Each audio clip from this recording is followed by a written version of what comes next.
J. Andretti Motors, the finest in pre-owned luxury performance cars and exotic vehicles for over 40 years. J. Andretti offers competitive pricing, first-class sales, and superior customer service that comes with the Andretti name. Look through their current inventory at jandrettymotors.com, complete with auto-pick slideshows, vehicle details, price quotes, and exclusive vehicle videos. Vivo. Fear the auto purchase no more. Shop with someone you know. J. Andretti. J. Andretti Motors is located in Dallas, Texas, and online at jandrettymotors.com. Is Market News First. News you can trust.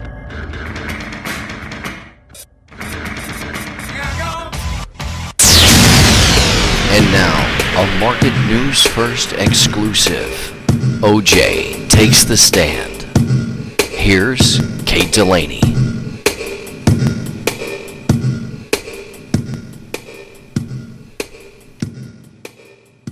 Hi, everybody. Welcome to the first of a four-part conversation with O.J. Simpson.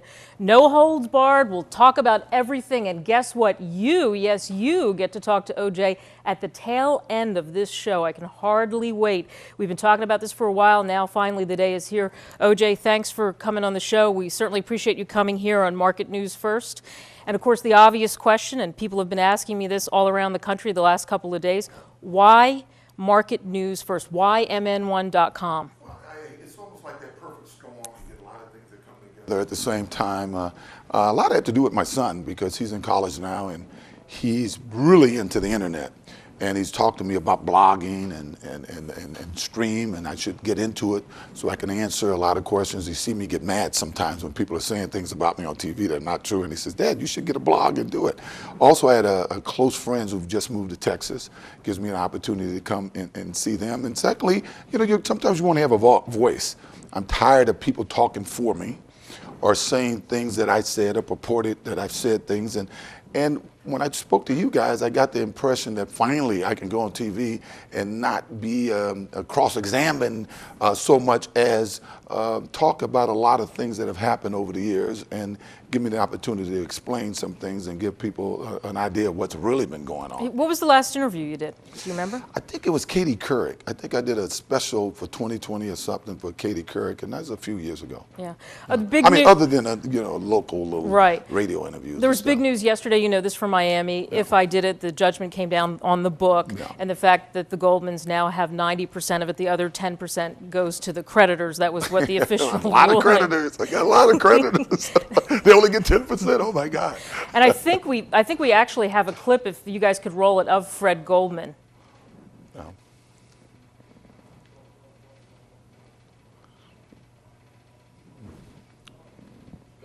Okay. All right. I'm not sure if we showed that clip or not, but basically what he said in the clip, he was talking about that finally he felt like justice was served for his son, and he went on, and it's some of the cuts that you've heard before. Your reaction to that? Well, justice is served because of money. He's well aware, and everybody's well aware, is that I had no more financial interest in the book after they paid me my last salary. That's about a year ago.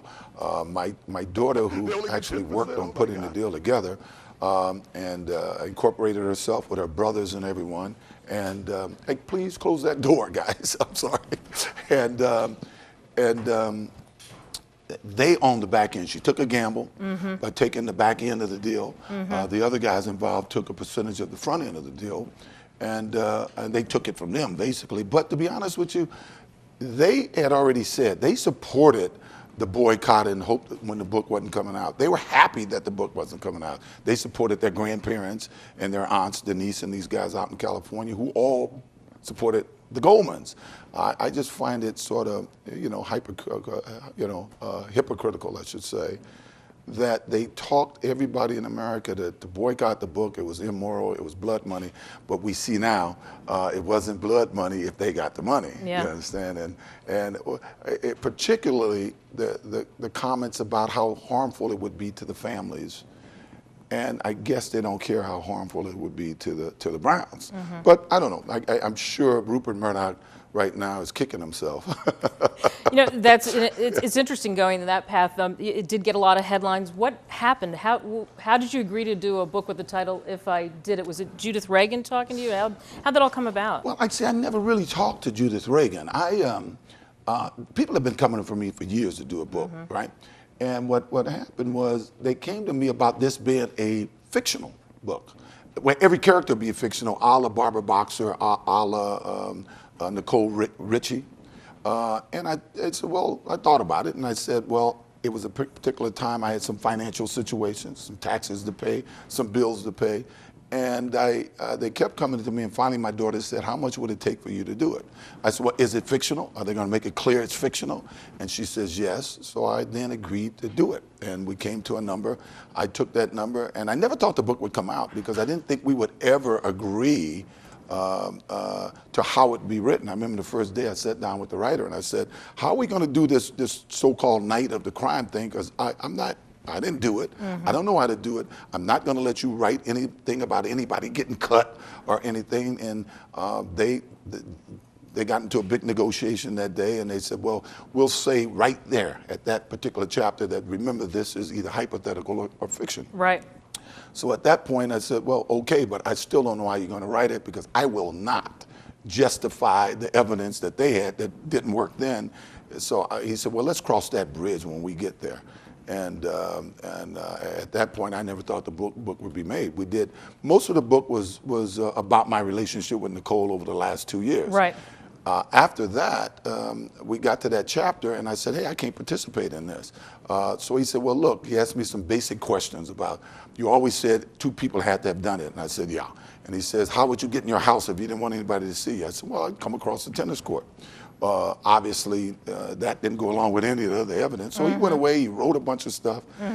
And the funniest thing about it, there's humor sometimes in a little bit of everything. Right. Because I read what he wrote, and I saw all of these major holes, all of these impossible things, you know, that was going on. Like the guy came in a Bentley, so that would have been 2 Bentleys in front of my house. Going through the back gate of Nicole's, that means Goldman, this guy Charlie, and I would have had to have a key to get through that back gate. And all the other parts of the book I would correct. But I told myself, if I correct this, there are going to be people out there that say, oh, look how accurate this is, right? So it was funny that the National Enquirer got a copy of it. And at one point they wrote, only the real killer could have known these facts. So the next time I talked to the writer, I said, you did it. You did it because you're the one that wrote this crap. You know. It brings up another good question. And talking about that, do you think you get a fair shake from the media? Like, I'll give you an example. And you went to the Kentucky Derby, and the whole steakhouse incident made giant headlines. He was asked to leave. The people were upset. But is that really even what took place there? No, I tell you what, I go to the Kentucky Derby every year. I had been there that week. I probably had been there for 5-6 days. We go out every night. And the people in Kentucky are the most courteous, you know, people going, you know. And I say I'm there every year and have a great time. This was a night we were out. We had gone to a couple of places, and a friend had called and asked us to meet him at this place. I was about 10 or 11 people. When we walked through the door is packed, and the hostess says, oh, it's OJ. And she kind of made a little bit of a fuss. And some of the people, as I was trying to walk to where our table was supposed to be, was making a fuss. Hey, Juice, hey, take a picture, giving me the high five and everything.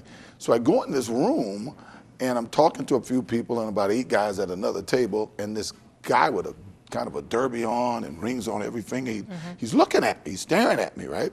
And then at one point, he kind of asked me to come over. So I walked up to him, and he introduces himself. He said, OJ, look, you know, I'm the owner here, and I'm not a fan of yours like these people, and I'm not going to serve you. I said, excuse me? He says, I'm not going to serve you. And I said, well, I'm sorry you feel that way. Give me a couple of minutes to get my people together, right? So we went down and joined some other friends at another restaurant. Now, this was the biggest it's like the biggest non-event ever.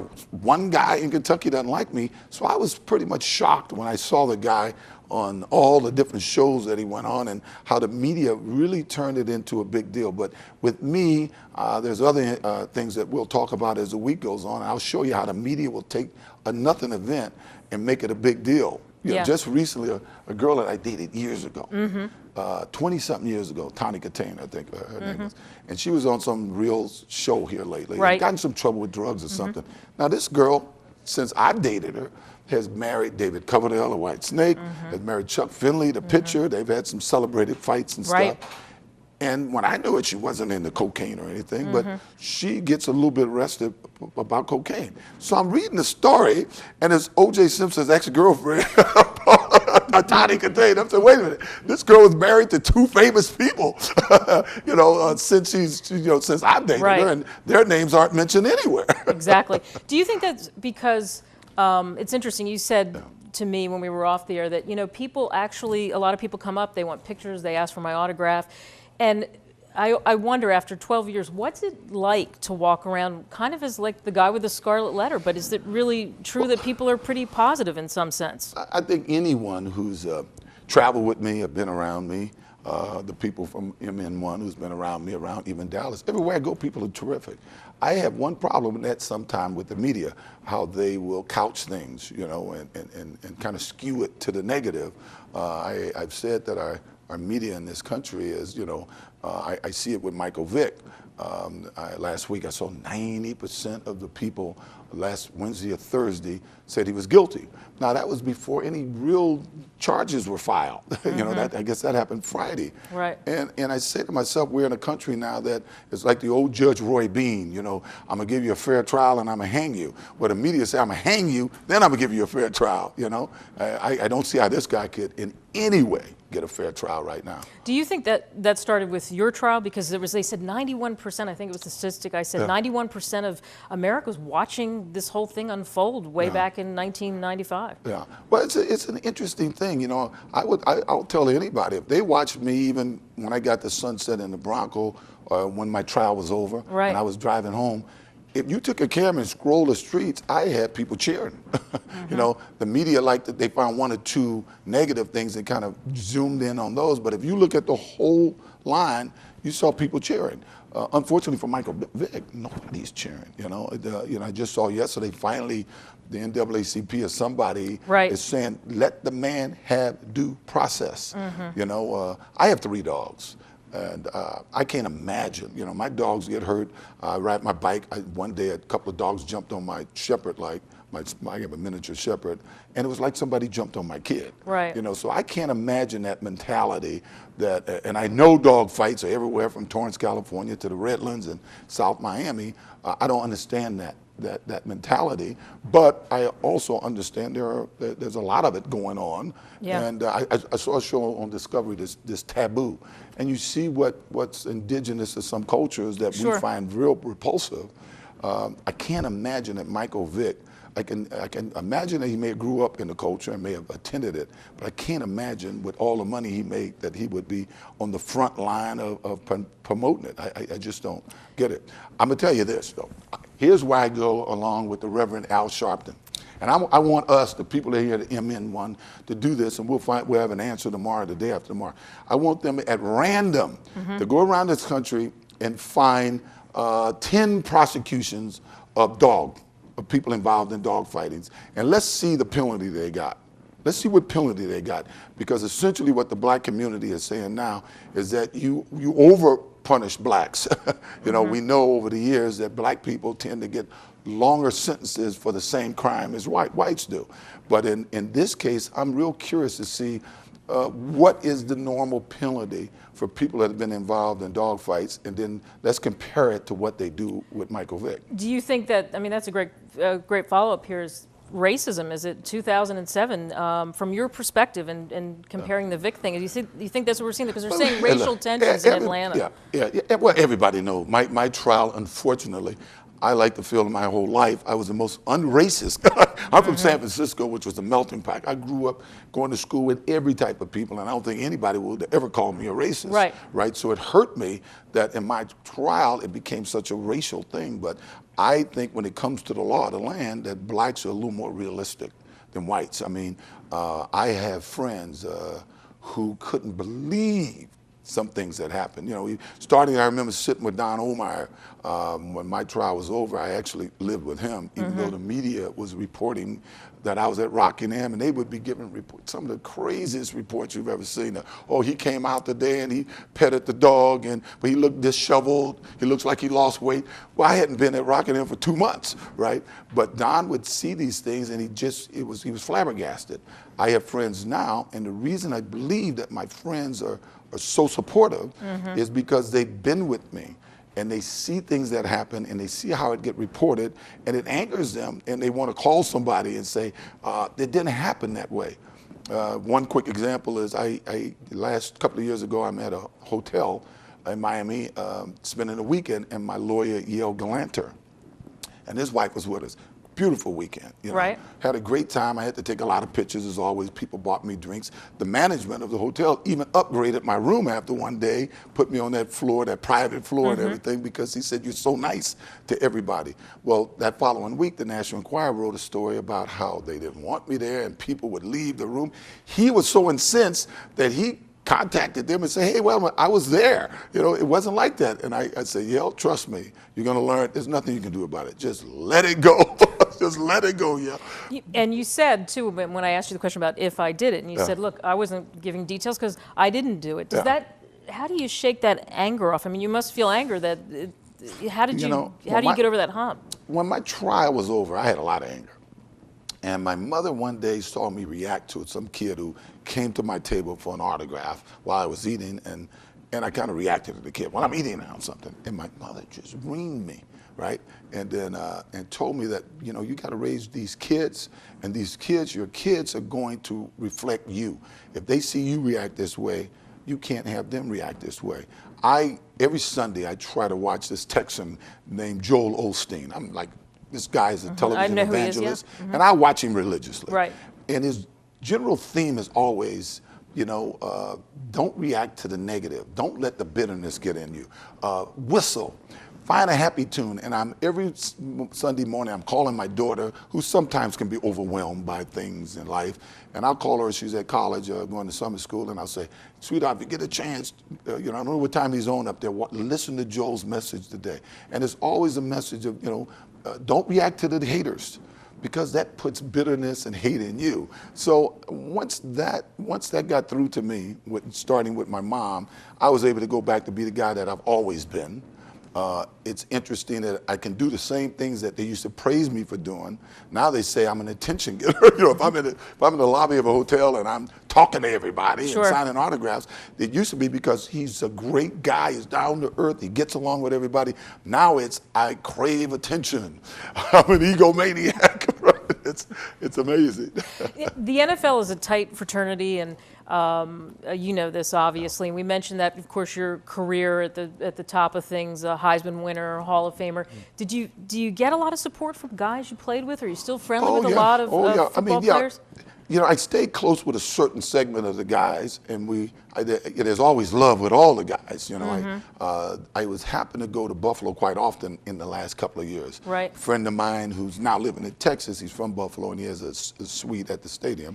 And last year I almost got tearful because it was kind of I try to stay out of the Bills thing because I don't want to bring any negative anything, reaction from anybody.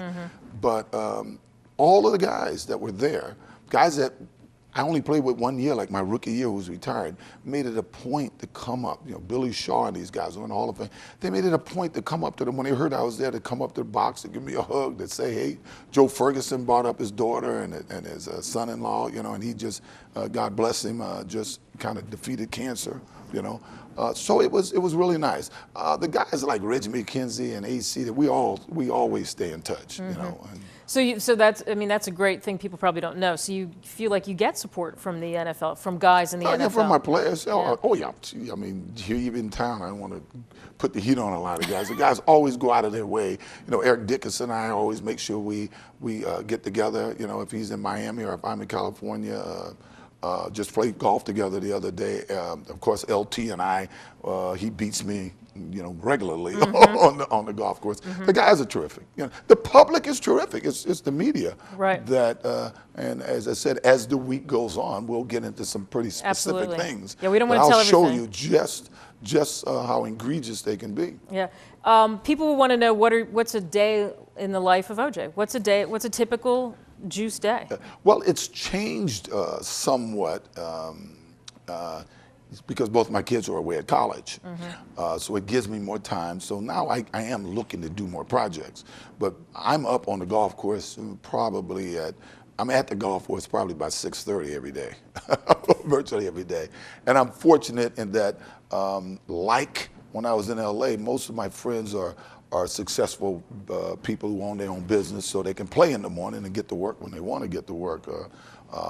one of the things that used to bother me so much, and I know I'm kind of jumping around here, is that the media made people like Cato and Faye Resnick part of my inner circle, and I really didn't know these people. We'll talk about that tomorrow. Right. These people weren't people that I hung out with. Most of my friends were very professional people who chose not to be in the tabloids and everything, and who tended to stay friends. You know, I found that it's the people that came to you for help all the time, to borrow money all the time, to help them out of scrapes all the time.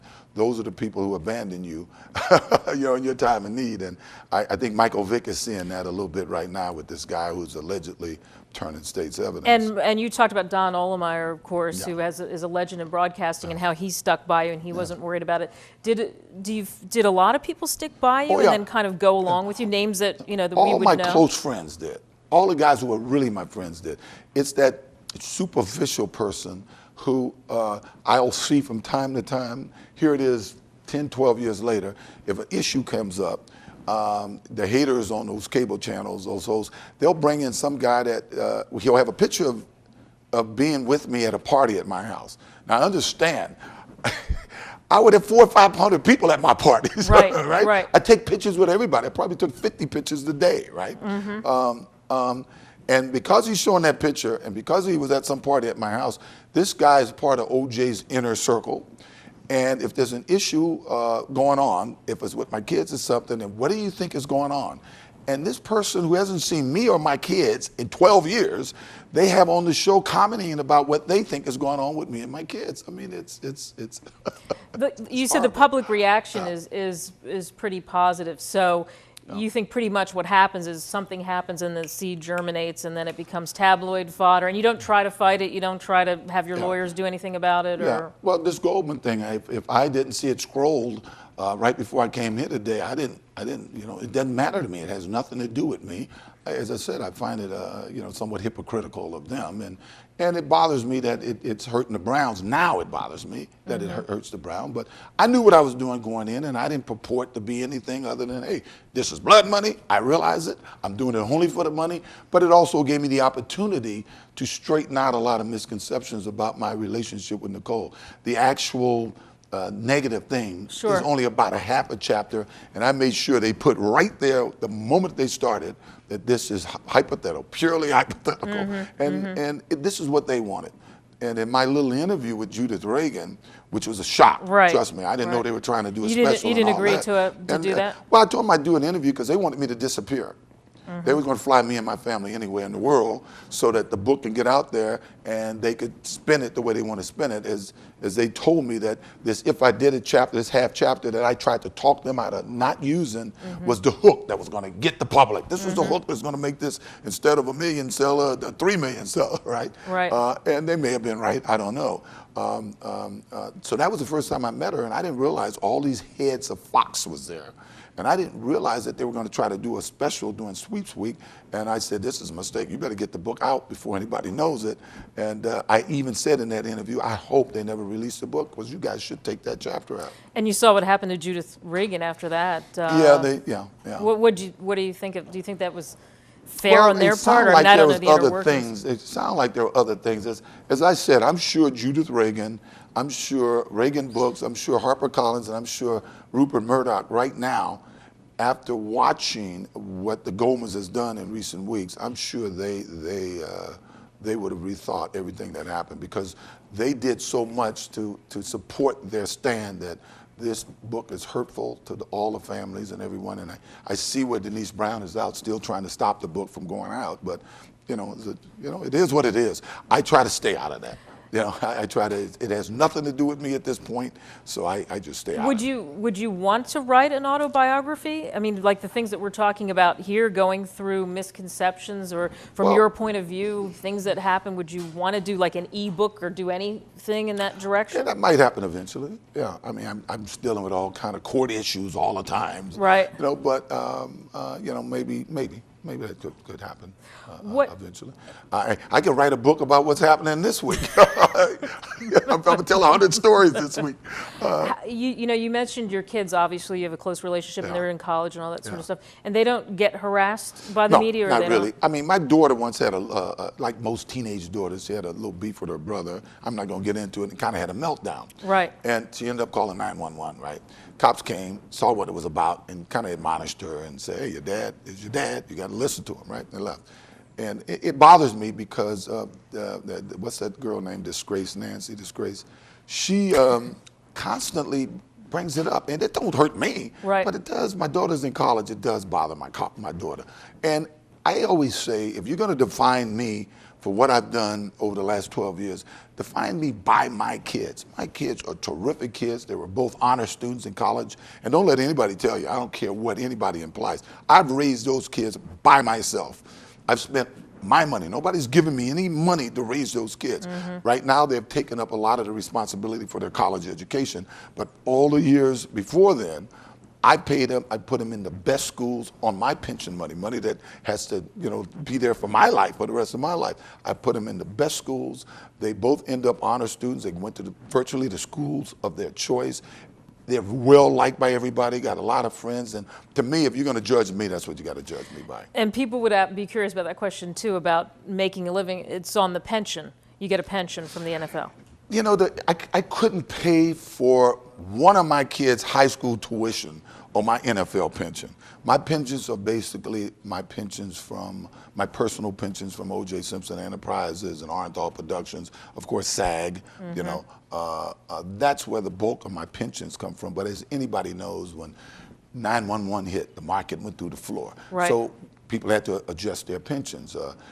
I got more time now. I live in the state of Florida. Mm-hmm. Florida has some rules. First of all, it's a right-to-work state, and they have what they call head of household. So I am looking to start working again, start doing some things again, and those rules allow me to work without my income being garnished. I mean, they'll try to do it, but the law is the law. Right. So, but for the first time in a lot of years, I'm thinking about possibly doing something. I don't know what, but doing something. This was something you said after the criminal trial when you were found not guilty. You said that you were going to try to find the real killer. So instead of trying to prove the innocence, which is so tough, what about the whole thing with the real killers? What's happening with that? Well, it's funny. I mean, it was certainly I felt that way. Everybody said, I saw him sit there and say that. I never said it because I was never at that press conference. My lawyers said it with my son. But I did feel that way. Mm-hmm. Right? And in the beginning, I had a couple of detectives who we kept trying to follow up leads and stuff. But I give one incident to people. Doc Johnson and his group felt that the phone records were faulty and that what the Browns originally said, that they had talked to Nicole after I had gone. So they went to try to get those phone records. Do you realize how they fought that? How much we went to court? It was a simple thing. Here, you're wrong, we're right. OJ, you did it. They fought it to so much that we must have gone to 4 or 5 different trials. The judge ruled against us at all times. That's to get something as simple as a phone record. I never thought you could solve this crime unless you get Faye Resnick on the mat. They knew. I mean, I saw her report to the police. I saw the follow-ups when they went out and saw how many things she lied about in her report, but they never challenged her on it. They kept her out of the courtroom, but they used her book, And what's amazing is she wrote 2 books about us. Sure. This girl knew Nicole about the last 10 months of her life. She never knew us when we were married, But I had a group of people, about 15 people, come to me because they didn't think LAPD was following up for their losses, right, and asking me what to do. What can we do to get, because they had unsolved crimes, right? And I said, I don't know what to tell you to do. How many unsolved crimes have we had in the last 10, 15 years just here in Dallas? And all of those families want resolution. Right. All of those families would like to go out and try to find who did it, but it's easier said than done. Do you have any suspicions as to who it might I do, be? But I got to wait a little bit on those. I tell everybody Faye Resnick had to be involved, and there's one guy, because of what a therapist said, there's one guy I think could have been directly involved, but, I got to wait for that. Do you feel like that there would be a chance that maybe if somebody uncovered that then it would be that same thing again where people would be like, wow, I guess, this is my vindication? To some degree I do. I think nobody's going to help. Nobody's going to help, and I felt in some areas they don't even want, they're happy with just the way it is now. Right. But, your hope springs eternal. And when I wake up with, excuse the expression, figuratively, a wet dream is when it's solved and there's certain people I'm going to get into their face. Right. That I can't wait to get into their face, but, we'll see. You mentioned the Browns. What's the relationship like with the Browns? Is that okay? Or? Well, Judy and Brown and I speak regularly. I mean, we've had a very good verbal, because the Browns were able to say what's important are the grandkids. We've actually attended the kids' game when we were living in LA. We attended the kids' games together. We sat together and attending the kids' games quite often. I will call her. More to do with my daughter than the son. I will call her to get advice. So yeah, we've kept a real open dialogue about the kids, in relationship to the kids. Yeah. OJ, I think we're gonna step aside here for a second. We're gonna invite you're up for this, right? For people to call in and to field some questions. That's what we said. This is a brand new day in media, so we'll get some calls for sure. 866-495-4122, 866-495-4122. Please call us, and we'll have more with OJ in just a moment. This is Market News First. News you can trust.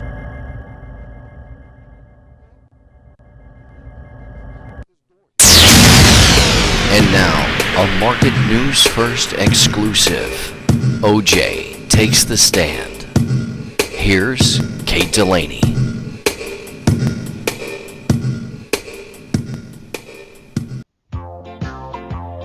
What was O.J. Simpson's relationship with Bill Clinton? Welcome to Hop On trading symbol HPNN.PK. Now for only 99 cents per text, you have a chance to win $2,500. Text the keyword OJA or OJB to 85700. That's 85700 to text keyword OJA or OJB to answer the question you see on the screen. The winner will be announced August 5th. Good luck from Hop On.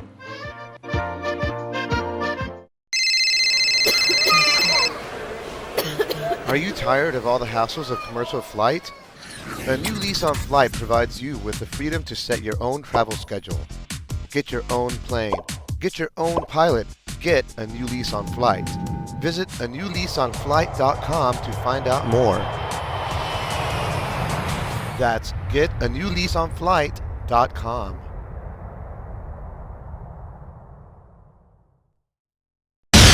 And now, a Market News First exclusive. OJ takes the stand. Here's Kate Delaney. Okay, Kevin from New Jersey. That's great. Hello, everyone. I understand we're back. This is live. I think we are back. I have no idea. Hi, everybody. We're back, and we're going to take phone calls. 866-495-4122. Guys, let's go to Kevin, I believe, in New Jersey. Kevin, what's your question for OJ? Kevin, what's your question for OJ? Hi, good show, dude. My kid Chris was wondering, do you think it was a bigger feat to break 2,000 yards in one season or slice two necks in one night? I'm having a little trouble, Kevin, hearing you. Go ahead. All right. I think what he was asking about your records. I could barely hear it, but something about your rushing record. What was your biggest accomplishment, basically, in football? Football's a team sport, so I felt that my junior year in college.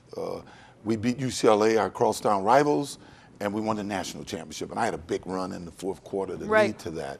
So to me, to this day, that and my sophomore year at USC, when me and three other guys broke the world record in the 4x100 relay. I mean, we shattered the Olympic record and everything. So most of it goes to the team thing. 2,000 yards was great because I knew I was the first to do it, and I knew that would always be my legacy in football. And I was the first guy to go over 2,000 yards, and there'd be many more guys doing it, but I was still the first. So that's special. But I would say those two team accomplishments were the things that I liked the most. All right, Alex is listening to us in Ohio. Hey, Alex. Yes. Hey, Alex. Hey, how you doing? Not Juice? bad. Juice, can you hear me, Juice? Yes, I can hear you, buddy. Yeah, remember when you played for the 49ers? Yeah. Yeah, did you kill Bill Walsh? I tell you, I had a tough day yesterday concerning Bill Walsh, and I watched some of the comments about him today. I got to know Bill pretty good, even though I only played one season with him. And, you know, it's funny, I was telling people, my buddy today, I said, one of the reasons Bill Walsh, it was so late for him to get a head coaching job is probably goes along the same reason why he retired. Right. When he retired, which was too early, and he admitted years later it was too early, basically because he was too nice of a guy. You know, you saw guys like Noel and these guys get head coaching, Landry, in their 30s. Bill was in his mid-40s before he got to be a head coach because I think it was perceived he was too nice. And when I first met him, he was funny as heck. But he was brilliant. I learned more about football in my one season with Bill Walsh than I had learned offensive football than I had learned in my whole career, college and pro. And he was the big and West I played Coast guy. with I played with some innovators like John McKay in college. In any event, I remember Bill was funny. He used to, we get close to winning the game, and he'd call me up and he'd say, "Hey, tell the guys when we win to pick me up on their right shoulder, you know, pick me up on their left shoulder." But the respect that he had with the players was because he was just so brilliant that his offense was fun. He was able to communicate it in a way, but he was so nice. I think the reason he retired when he did, it got tough for him, you know, to bring a team back to a championship. Right. To be a great coach, you almost have to intimidate. You got to be able to intimidate. Bill was not an intimidator. He tried to communicate with people through you know, a conversation. A phone is ringing and it's throwing me off here. It's live, folks. So he tried to communicate with people by teaching them. At the end of his career, I know it took a strain on him because to get the teams back, you can have a great horse down the stretch, you still got to whip him. Right. And I think that helped. That changed his personality. He wasn't a yeller.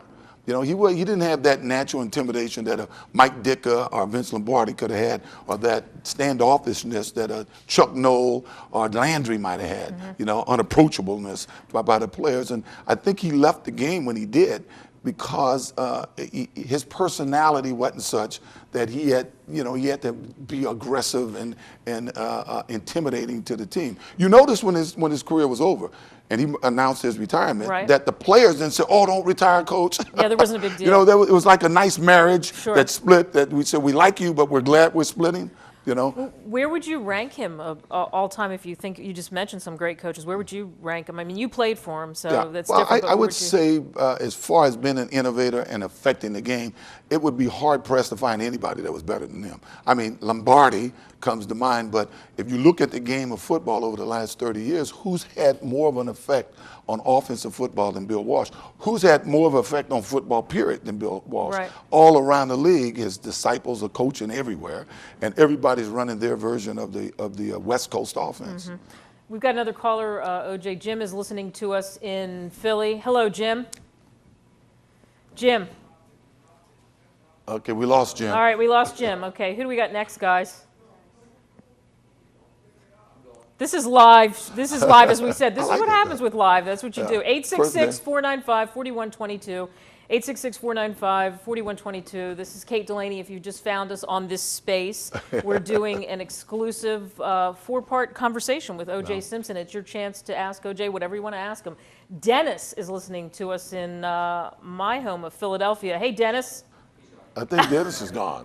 Phil, there's problems with Philly. I mean, this is my home place. What's going on with Philly? There's something. All right, let's go to the next one. 866-495-4122.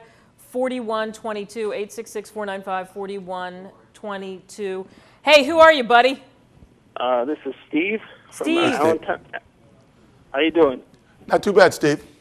It was reported back during the famous chase, you know, that went on in '94. Yes. It was reported on CBS 3 here in Philadelphia that by Larry Menti that you were squeezing your helmet. That I was what? Oh, he was somebody busting on you. You can say goodbye to the Wait, guy in Philly. since you brought that up, I want to make a point about that. You may not, it surprises people. Like for a while there, I was speaking to law schools and stuff. Sure. And one of the big questions they had was they felt that one of the things that related to guilt was the Bronco thing. Right. And I said, you know, would it surprise you to know that the Bronco ride was never brought up in court? It was never brought up. It In was either one played of my out. trials. Yeah. Because if it was brought up in court, they would have to explain that AC had called them, had told them where we were and where we were going, and where that he's going home to his mother, you can get him at his house. And the perception was better than the fact. The perception being he was trying to get away, so they like keeping that perception out there. Right, what's if the they brought it fact? up in court, they would have to say Yeah. the facts. Yeah. You know, but it surprises people when I tell them, go in the Elmo, look and see if that Bronco ride was ever brought up in my trials, in either one of my 2 trials. It never was. What with the Bronco ride? What happened there? What's the true Well, story? I was, who knows? I mean, I was on so much medication at the time, I didn't remember where she was buried. I was somewhat suicidal. Right. And I said, take me to her grave. And we went there. There was cops everywhere. We couldn't get in. And I said, well, take me home. A few things happened there that we'll talk about later in the week. And I said, take me home. He called them, told them where we were going, and the rest was basically a follow going to the house. And you do realize that flight could be construed as guilt Right. in the law. So Yes. if they actually thought I was trying to get away, they certainly would have brought it up in the trial. Yeah. We got another caller. Let's hope that Brad in Indiana is better than these Philly people. Hey, Brad. Hey, how are you, Kate? Good, man. OJ, listen, I got a question for you. And you guys may have covered this earlier on. I had a hard time logging on to hear the first segment of the interview. But, OJ, I know that this has been difficult on you, but talk about the kids. And have your kids ever asked you about it? Have you gone into details about them? And how has this affected their life as far as, I mean, I know you said they're great kids, and they seem like they're great kids, but certainly they've, kids can be cruel. And as they were growing up in school, I'm sure that, it was very hard for them. Not really. I think they got a great support group from their friends. It surprises people. I mean, the therapist said when your kids want to speak about this subject, talk to them about it, right? My kids are well aware that I've been clear that I didn't do this. Right. I mean, they've heard that. Right. They've heard it from me. At this point in their lives, them or most of my real close friends, a few have wanted to discuss it, but basically have not discussed it. Most of the people I met in recent years who are my closest friends, at some point we've discussed it. They're all pretty amazed when they see that Nicole's closest friends, the people that was closer to her, Corey Fishman, Susie Keough, some of these people are still so supportive of me.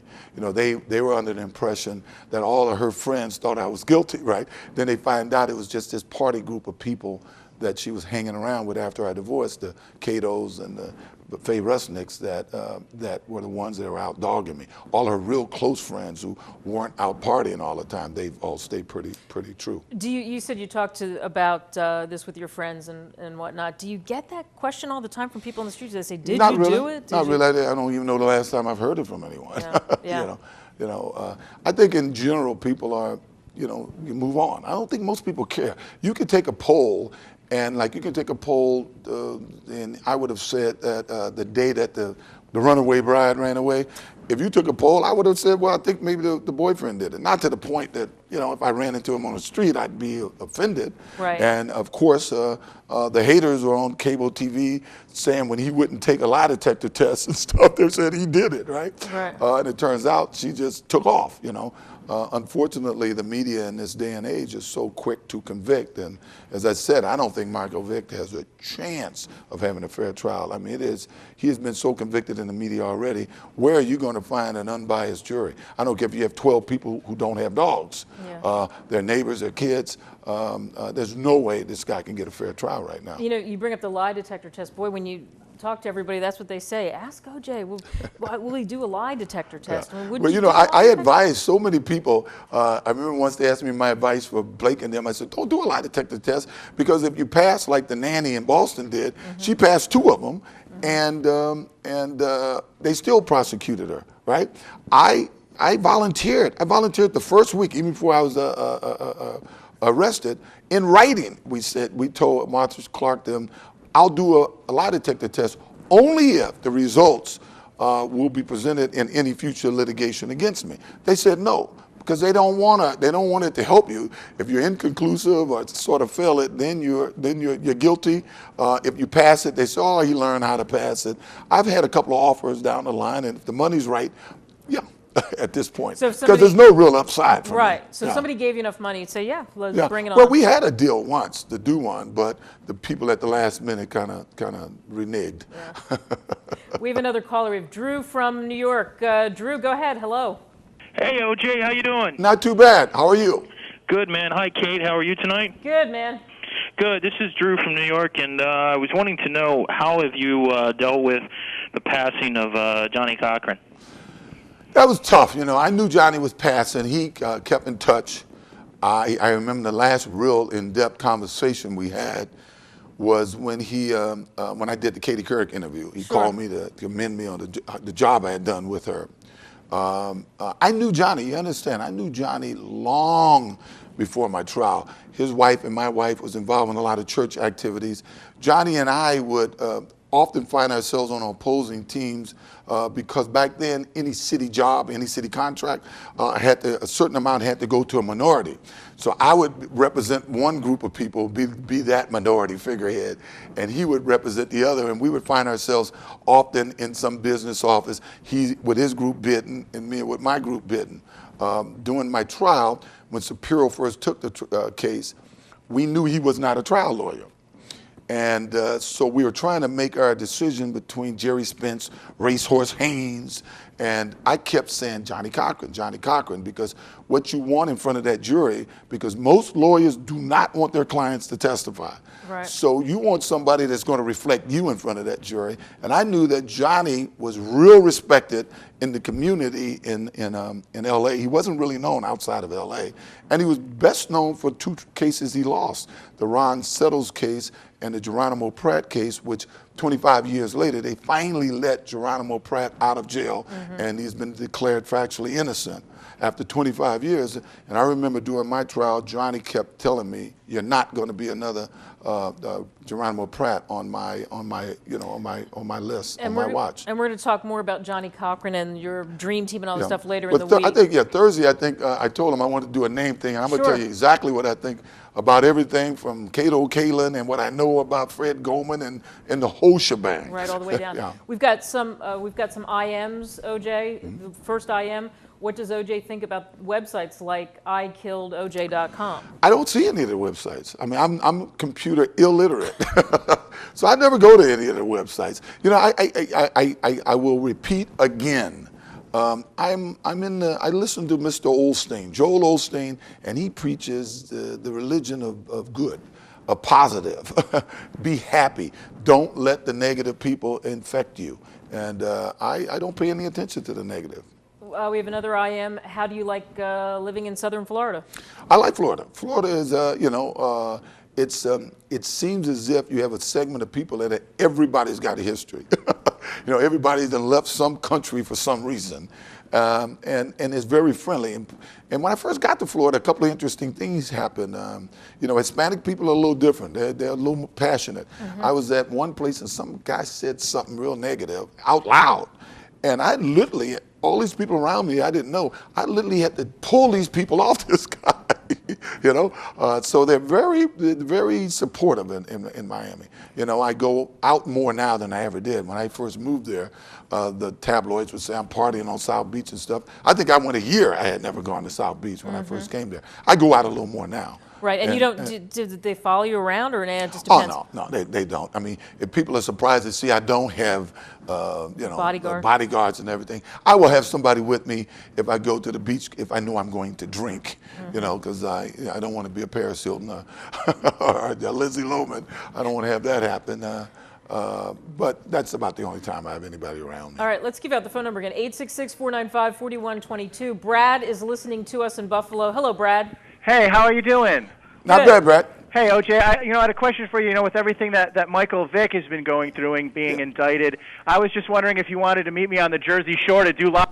Yep, there we go.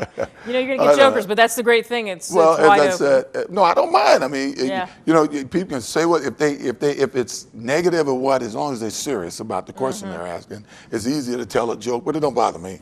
I Right. can care less. Right, right. It's interesting. You did talk about the Michael Vick thing on a serious note, Yeah. though, earlier in the show, talking about the situation. Because actually, I don't think I brought this up, but there have been a lot of columns that have been comparing what happened with you to Michael Vick. Well, I would say that the biggest difference with Michael Vick and I is I seem to always had some support in the public, you know, outside the courtrooms and everything. At this point, I don't know if it's because of dogs and, you know, like Samuel L. Jackson said in Pulp Fiction, dogs have personality. But he don't seem to get much support. You know, obviously, if he's found guilty, there's a price he should pay. But I've challenged you guys already earlier in the show to go out and find 10 convictions in the last year on dogs at a random, and let's see what the price they paid. Vick has already lost at least $35 million. I mean, I don't think his life will ever be the same, no matter how this whole thing turns out. Do you think he'll ever play football again? I hope so, but who knows? I mean, Wait till I've never seen anything like this. I really haven't.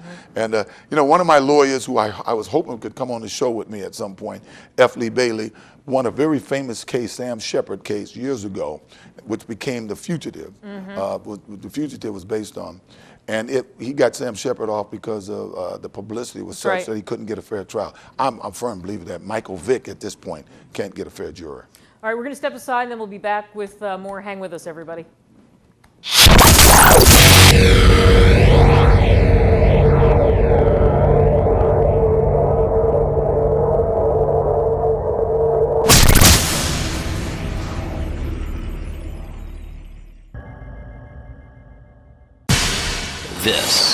is Market News First. News you can trust. J. Andretti Motors, the finest in pre-owned luxury performance cars and exotic vehicles for over 40 years. J. Andretti offers competitive pricing, first-class sales, and superior customer service that comes with the Andretti name. Look through their current inventory at jandrettimotors.com, complete with auto-pick slideshows, vehicle details, price quotes, and exclusive vehicle videos. Vivo. Fear the auto purchase no more. Shop with someone you know. J. Andretti. J. Andretti Motors is located in Dallas, Texas, and online at jandrettimotors.com. This MN1 exclusive is brought to you in part by Century Group, creating new ways for traditional media to thrive in a non-traditional market. Century Group combines the reach of radio and TV with the earning power of the internet.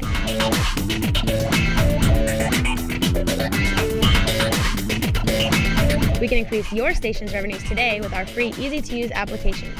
Find out how your station could be making more at www.centurygroupunus.com. News First. News you can trust.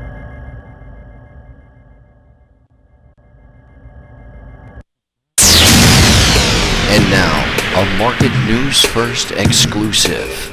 OJ takes the stand. Here's Kate Delaney. 9541. I think we're back. 866-495-4122. It's not like the old days in TV when I worked for CBS. I got a feeling they get better as the week goes on. I think so, too. We do want to keep inviting the callers, though. We'll take a few more. We're almost up on the hour here, so if we can get you in, we will. 866-495-4122. I want to promo what's coming up because, you know, I'm going to get asked all these questions, too. Well, why didn't you ask this? And why didn't you ask this? And why didn't you ask this? And I think you've been very upfront about a lot of the things that we've talked about. I call it scatter shooting. We've talked about a lot of different things. But there are some specifics we'll talk about, some things people don't know about the trial and various people, which you already mentioned that as well. Yeah, Michael Jackson has been a big part of my post-trial, you know, and I certainly had some affinity for him when he was going through his ordeal, but he was there for my kids, and we'll talk about that. Did you have conversations with him during the whole thing? Not doing his thing, but before, yes. And I actually sent him some messages, but he was totally there for my kids. When, you know, people forget when I first got out, my house was like Troy. It was just under siege with the media for about 3 or 4 months, full-time media, probably the most visited place in LA by tourists, but I wasn't there. I was at another place, and every other week I would get my kids, and it was pretty tough to just be in Don's backyard by his pool. And Michael opened up Neverland for us. And my kids were able to bring their best friends, and we spent a long weekend up there. And he would have everything open, the ranch, the zoo, the amusement park, and my kids, well into the night, would be driving the go-karts around the 2,300 acres that he had. And so I would always be, grateful for him for that. Yeah. And we'll talk more about some of those other things too. All right, 866-495-4122, 866-495-4122. We might have a caller or two. If we just go to it, we'll roll with that now. All right, 866-495-4122. I guess, in coming to Dallas, I wondered this. We've mentioned this now a couple of times. The public, what they say to you, that sort of stuff. Do you get on the plane to come to Dallas? It's just the same thing. It's just like, hey, hello, how are you? It's just like it was before my trial, except a little more intense because more people recognize me now because of my trial. I have to answer more questions about, not about the trial so much as some of the wild stories about me. Yeah, tomorrow I'm going to tell you a great story about how they tried to set me up for a porn video, where they actually pimped, actually for weeks tried to find a girl I would be attracted to and had her accidentally meet me. But I'll talk about that tomorrow. You'll be amazed at this story, how far they will go to try to get me in some kind of compromising position. We've got an IM, I think this is. You were famous for the barrel roll. Can you still do it? Can you still do it? Are you kidding? I don't even know what the barrel roll is, to be honest. Whatever the barrel roll is, if I was famous for it, I'm sure I can't do it anymore. I was going to say I've never heard of it, and I thought I knew a lot of the various things in football. Somebody else writes in, and they ask, do you feel that the media has the power? Because you say, the people are fine. It's the media stuff. Do you feel media has the power? No, I think the media has done the country a disservice. They were given a certain autonomy by our forefathers to be the watchdogs of the system. Now they're running the system. As I said, we have this trial by media now. You're guilty, and then they're going to give you a fair trial. I mean, just look at every major case in recent years, and you see they have people guilty who turns, as I said, the runaway bride. The polls thought the boyfriend had something to do with it. Myself, from Kobe Bryant to Robert Blake, the media had us all convicted before we even got to court. Right. I don't know. I have a couple of pretty wild stories I'm going to tell you about the media and how they've affected my life in the past. But I think it was Thomas Jefferson made a great quote in 1804 that a person who doesn't read the news is more informed than one who does, and that one whose mind is not filled with errors and inaccuracies is closer to the truth than one who is. So, I mean, that was Thomas Jefferson way back in 1804, and it's only gotten worse since then. We have a question from someone that asks, do you think that you divided race in the USA? I think my trial didn't divide it. It kind of exposed it. The blacks always knew it. We have been dealing with the legal system, certainly more than whites have, percentage-wise. And as I said earlier, blacks tend to get longer sentences than whites for the same crime. So blacks, it's been there. I've been a person that tried to stay away from race my whole life. I mean, my mother has always taught us is the content of a person's character, not the color of their skin. So it was, to me, it hurts me the most. The two things that hurts me the most, well, other than being considered a murderer and all that, is that to some degree exposing this racial divide, which might be a good thing. I don't know. Being considered a batterer when every girl I've ever dated stood by me during the trial, or every girl I've ever dated, when Interpol in Europe and the FBI and everybody interviewed him and said, that's not O.J. And even Nicole's closest friends will tell you that after we split up and even while we were going through our divorce, every time she had a problem, her closest friend would tell you she would come to me if she had problems with guys or how to handle guys. I was the guy she came to for advice, and yet I ended up through one incident on a New Year's night, which we'll talk about tomorrow, became the poster boy for abuse, and that hurts me. That still hurts me to this day. So more revelations certainly to come. You've mentioned your mother a couple times in the interview. How tough was the trial on your mother? My family was strong. I think one thing that we showed America was what a strong family was about.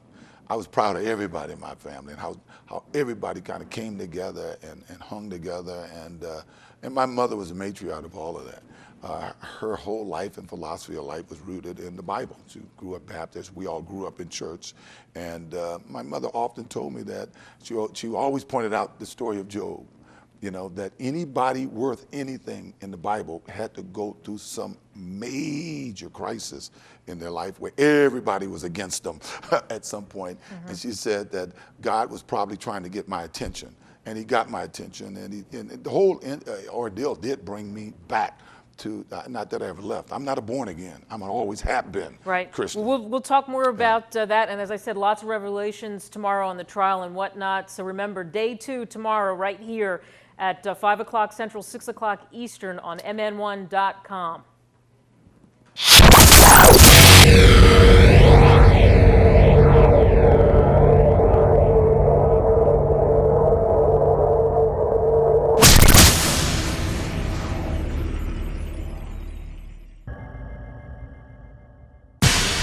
This is Market News First. News you can trust.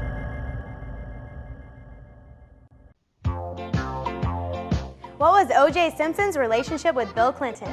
Welcome to Hop On trading symbol HPNN.PK.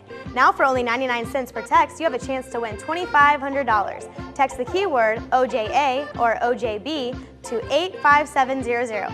That's 85700 to text keyword OJA or OJB to answer the question you see on the screen.